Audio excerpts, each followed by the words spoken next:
അപ്പോഴേ ഈ ഒരു വാനില ബേസിക് സ്പോഞ്ചിൻ്റെ മുകൾ ഭാഗം കണ്ടോ നല്ല പെർഫെക്റ്റ് ആയിട്ട് കിട്ടിയിട്ടുണ്ട് അല്ലേ. ഇനി ഇത് കട്ട് ചെയ്തും കൂടെ നോക്കാവേ. ഇതിൻ്റെ ഉൾഭാഗം നല്ല വൈറ്റ് സ്പോഞ്ചിയുമായിട്ടാണ് നമുക്കിത് കിട്ടിയിരിക്കുന്നത്.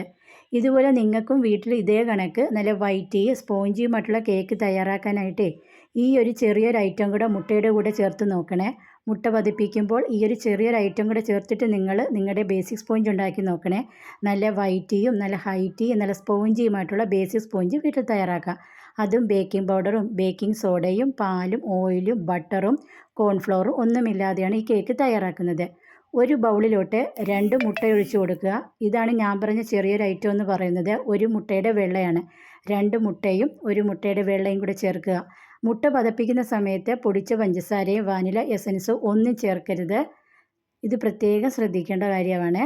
ഇത് എത്രത്തോളം പതപ്പിക്കാമോ അത്രത്തോളം പതപ്പിക്കുക. ഇപ്പോൾ നമ്മുടെ ബൗളിൻ്റെ അരഭാഗത്തോളം മുട്ട മാത്രമാണ് നമ്മൾ ഇത്രത്തോളം പതപ്പിച്ചെടുത്തിരിക്കുന്നത്. ഇനി നമുക്കിത് ഒന്നും കൂടെ ബീറ്റ് ചെയ്തെടുക്കാവേ. ഇനി നമുക്കിതിൻ്റെ അകത്തോട്ട് പൊടിച്ച പഞ്ചസാര ചേർത്ത് കൊടുക്കാം. ഞാനിവിടെ ഒരു 1/2 കപ്പ് പൊടിച്ച പഞ്ചസാരയാണ് ചേർത്ത് കൊടുക്കുന്നത്. ഇനി നമുക്ക് പൊടിച്ച പഞ്ചസാരയും കൂടെ ചേർത്തിട്ട് ഇത് വീണ്ടും നല്ലതുപോലെ ഒന്ന് ബീറ്റ് ചെയ്തെടുക്കാവേ.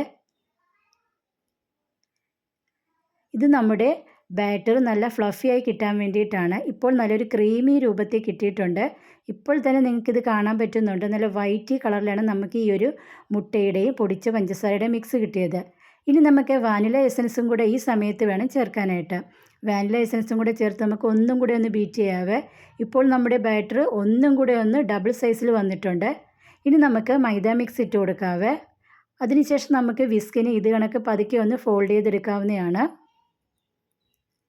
ഞാനിവിടെ 1/2 കപ്പ് മൈദയും പ്ലസ് 2 ടേബിൾ സ്പൂൺ മൈദയും കൂടെ ചേർത്തിട്ടുണ്ട്.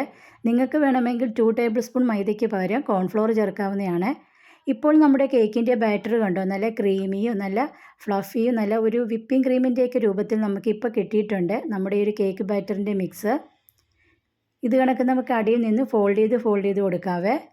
ഇനി നമുക്ക് സ്പാച്ചിലേക്ക് അടിയിൽ മൈദയുടെ കട്ടകൾ ഉണ്ടെങ്കിൽ അതൊക്കെ ഒന്ന് മാറാൻ വേണ്ടിയിട്ട് വീണ്ടും ഒന്ന് നമുക്ക് നമ്മുടെ സ്പാച്ചിൽ ഉപയോഗിച്ച് ഇത് കണക്കൊന്ന് അടിയിൽ നിന്നൊന്ന് ഫോൾഡ് ചെയ്ത് കൊടുക്കാവേ. ഇപ്പോൾ നമ്മുടെ ബാറ്റർ കണ്ടോ അതേ ക്വാണ്ടിറ്റിയിൽ തന്നെ നമുക്കിത് കിട്ടിയിട്ടുണ്ട്. അതായത് ചിലർക്കൊക്കെ മൈദ മിക്സ് ഇട്ട് കഴിയുമ്പോഴത്തേക്ക് കേക്ക് ബാറ്റർ അങ്ങോട്ട് ഒത്തിരി കുറഞ്ഞു പോകും. ഇത് നമ്മുടെ എടുക്കുന്ന ക്വാണ്ടിറ്റിയിൽ തന്നെ നമുക്ക് ഈ മൈദയുടെയും മുട്ടയുടെയും മിക്സ് കിട്ടുന്നതായിരിക്കും.